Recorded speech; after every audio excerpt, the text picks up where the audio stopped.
Good afternoon and welcome to today's fascinating hobby. Today we're going to be taking a look at a pair of VHS 2000 machines. Now this one is a PYE VR22 and I've also got another identical PYE VR22. Now I believe that these are closely related to the Philips 2020 or 2022. Whereby they share a lot of the same features. Now I've actually turned this one on and we're going to go through the process of connecting it up to this period correct 16-inch PYE colour television, which has an infrared remote control of all things, which is very exciting, although the remote control is in the other room and it's unfortunately not the original remote control for this set, but it still works by all accounts. Anyway, let's go and get a RF cable, a coaxial cable, and let's get this fired up. So we got the VCR hooked up to the television, and we have thankfully a selection of cassettes, which I've got here. And at the moment I've got one of the cassettes in the machine. Now, where these differ from VHS and Betamax is the cassette actually has two sides. So it is a standard half-inch format, but what you have is you've got a 1/4 inch used for each side of the cassette. So when you've actually sort of finished on one side, you can flip it over and you can record another side. So this is a 4-hour cassette, which means you would be able to get 8 hours on one of these cassettes. Now, I think they actually did produce some long play versions, which meant you could get 16 hours onto a cassette, which was pretty impressive, to be honest with you. Now, you notice that you've got these 3 holes on each side, and if we look inside the machine on this side, you've got these 3 pins here. Now, my understanding is that if all of these are blanked off like this, it means that you have a 4-hour cassette, so that tells the machine you've got a 4-hour cassette. As you can see on the other side here, they're blanked off. So if you put this in, it will sort of tell the machine that it's got a 4-hour cassette, or rather, sorry, you've got one blanked and you've got 2 open. You've also got these built-in read-write tabs. So if I put that to there, I believe that means the tape cannot be written onto, and that changes. Sorry, I do apologise, I've got it the wrong way round. These are for the read write, so it tells you if the cassette can be written onto, or if it's not to be written onto. There is something to do with these somewhere that does tell the machine what length of tape is going into it. So let's put this one in. So what have we got? There's nothing on. Actually, there is something on this side, but it's on side 2 at the moment. So let's stick it in. Apparently on there is the Falklands report. So close the lid down.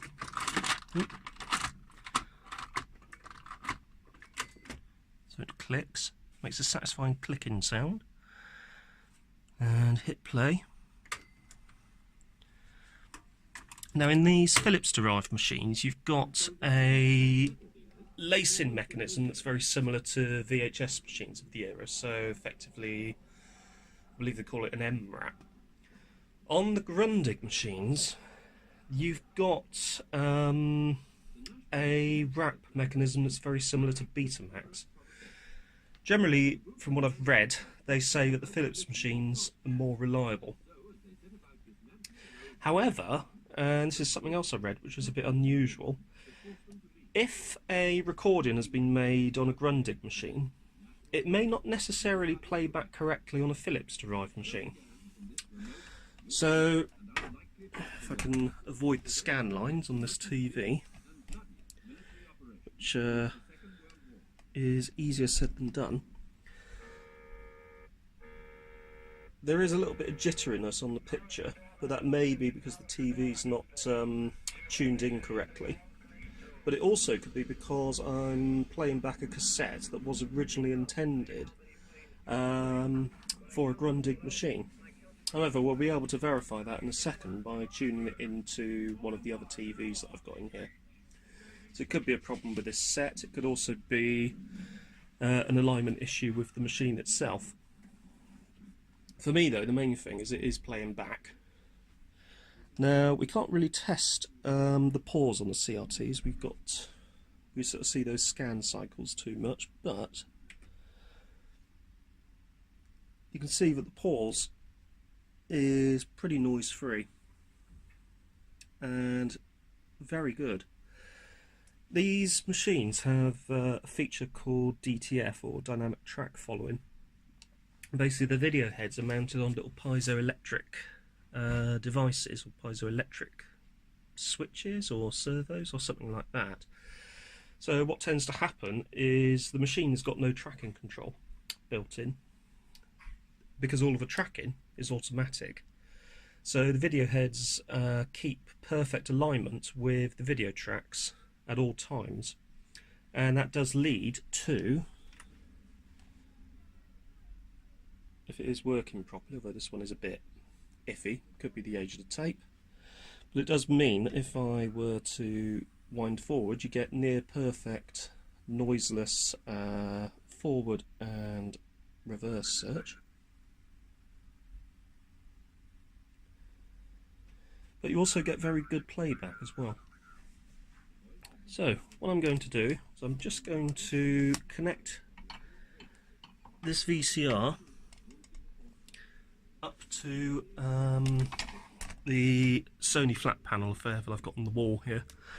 So I'm not certain how it will perform on there, but it will be interesting to see if it's any better than it is on this CRT. Right, whilst I'm waiting to connect that up, I just wanted to show you something that I tend to do with CRTs that I've not used for a long time, and that is to leave them basically on an untuned station so that they're just displaying effectively just snow. Turn the volume all the way down, so if it doesn't have a cutout for that particular sort of untuned state, turn it all the way down and just leave it running like that for about an hour or so. And what I've actually found is what it tends to do is it does actually get rid of some of the crud that you may have actually sort of accumulated on the cathodes, and you do actually end up after about an hour or so with a picture that's quite a bit brighter than when you started. So particularly good if a set's been in hibernation for some time. And this one has been in hibernation for nearly a year or so, and this is its first outing today for quite some time, and it's just sort of a good idea just to sort of just let it exercise for a little bit and just let it warm through nicely. So we're going to leave that one doing what it's doing, and we're going to get the Video 2000 deck tuned into the TV. Now, from what I can ascertain, if we just eject this, it's all very satisfying. It's all sort of very tactile, very sort of nice, sort of noiseless deck. It does have DC motors for each spool. Obviously a separate motor for the head, separate motor for the loading mechanism. I think in total it's got a deck of about 5 motors, where there's a lot of VHS and Beta machines of the era only made use of a few motors and a lot of belts. So this one doesn't really have any belts in it, which is good from a servicing perspective, but it also means that you've got a very smooth operation of deck. Now apparently what you do if you want to generate a test signal, because these don't have test signal generator like VHS and Betamax machines do, is you press play. And because there's no mechanism to detect that the cassette is present, this is now in a state where it is awaiting, or it's provided me with the facility to be able to tune it in on the TV. So it's generating its own test signal, which is basically just a blank screen from what I could ascertain. So let's just get that tuned in. So we've connected it up to the Sony, fiddled about with some of the settings on the Sony, and it's still a bit jittery. This may be the phenomenon that I was speaking of earlier with cassettes that were recorded on Grundig machines. It could also be the fact that this machine is, well, over 30 years old and not displaying the best picture, but the picture is relatively noise-free. It does seem to be, on the whole, not in bad shape. What we're going to do is we're just going to stop this one. So oh, that's a pause. Sorry, that is a pause. I think because you don't have the scan lines, you can actually see the quality of the pause. You've obviously got that I think is the next frame coming in, but because of dynamic track following, you are literally focusing on that particular area. Actually, sorry, that's not the next frame. I think that's overscan information, if I remember rightly. So it is actually it's not going between frames. It is literally sort of focusing on that one single frame. So if we do a fast wind, you can see, apart from a few dropouts, that the quality is very good. That is, I think that's up to either 7 or 10 times speed. And again, with dynamic track following, you're getting very good results. On VHS machines, you would need to get this similar level of quality. You would need to have a machine that's got between 4 and 6 heads, dedicated to obviously video playback. It seems to be working very well. So there could be actually an alignment issue on the deck itself. There are some sort of occasional dropouts, but on the whole it seems to be running okay. So let's hit stop.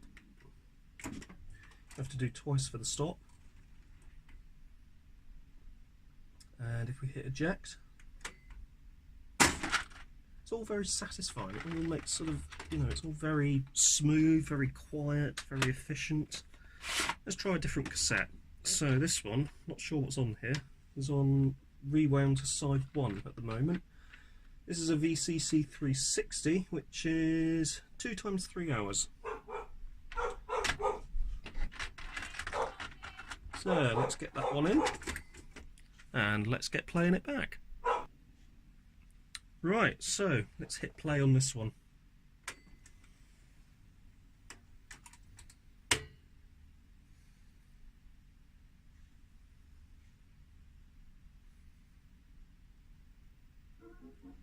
Ugh. Taking cut-ins. How exciting. This is interesting. This is a much better quality recording. There's obviously some dropouts due to the age of the cassette, but some much better quality recording than the last one. Let's wind it forward.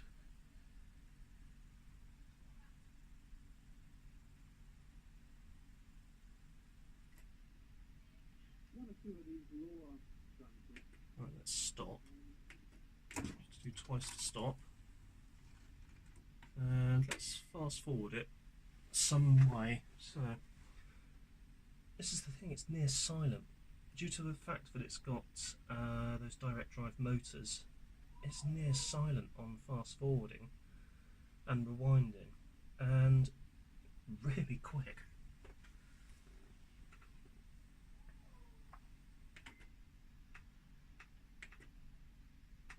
It is really quite a shame that this format didn't take off in any sort of numbers. It was always it was more of an also-ran than Betamax. Betamax had a degree of success in the NTSC markets, and certainly quite a bit of success in the Japanese NTSC market, whereas Video 2000 was limited to PAL markets only. I think there was a CCAM version, but they did not enter the NTSC market, so NTSC markets being the US and Japan. So they stayed very much within traditional PAL markets, and Philips, rightly or wrongly, thought that because they dominated the video cassette market, recorder market in the 1970s with the N15-1700 formats, also known just collectively as the VCR format, that they would have similar success with Video 2000 machines. But they were late to the game. I think the first Betamax deck came out in the United States in 1976, with VHS following a year later. We didn't see in Europe the first Video 2000 machine until 1979, and by that time obviously VHS and Betamax had already got a stronghold on the market, and the rest, as they say, is history. You basically had a very capable format which unfortunately died a death in 1987. Now, in comparison, Betamax, which is your sort of classic marketing sort of case study of a format that didn't succeed, the last Betamax machine, I believe, came out in 2001, I think, which I think it was an ED Beta machine. So they really sort of pushed that format for all it was worth, and a lot of developments on Betamax made their way into the smaller Video 8 and High 8 formats, which were effectively Betamax but scaled down. You also had Betacam, which was effectively professional grade Betamax, and that was a success in its own market and pretty much dominated the market. There was a professional format based on VHS, not SVHS, but it was aimed to compete against Betacam, but it never really sort of sold in any huge numbers, and your sort of go-to professional format in the, I think it was the late 80s all the way through the 90s, was Betacam of some sort of varying description, so be it Betacam, Betacam SP, Betacam Digital, etc. Now, with Video 2000, they had in prototyping a machine with hi-fi sound, and that used an empty part of the cassette where you would normally sort of find a control signal written, I believe, and it would use pulse code modulation to encode the hi-fi audio. Whereas VHS and Betamax used the video heads to actually encode hi-fi audio. In the case of Betamax, I think it was something called depth multiplexing, which was they used different frequencies to embed the audio, hi-fi audio track into the video track.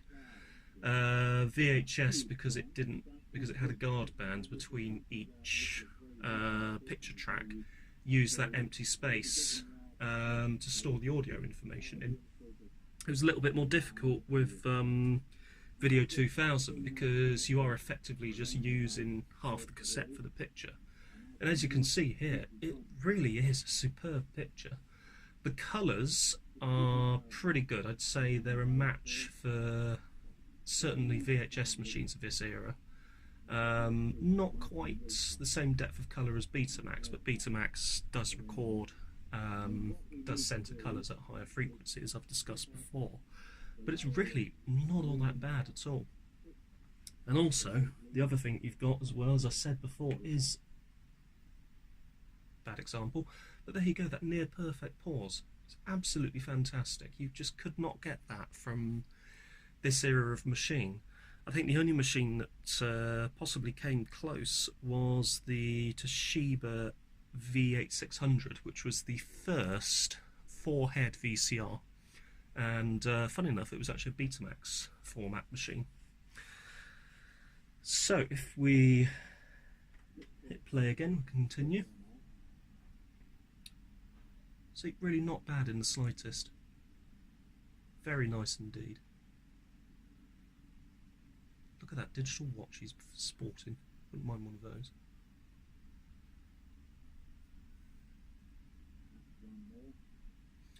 Sound is a little bit muffled, but again, it's a 30-year-old machine. I'm not expecting miracles, but what we do have, it is a pretty impressive setup. And it seems the more that this machine's being used, the better quality this picture actually is, which is good. Anyway, what I'm going to do is bid you farewell for this video. In the next video, we're going to be testing out the other Video 2000 machine that I've got, just to make sure that that works. If you have enjoyed this video, don't forget to hit that like button, and also consider subscribing for more upcoming fascinating hobbies. Thank you very much for watching, and goodbye.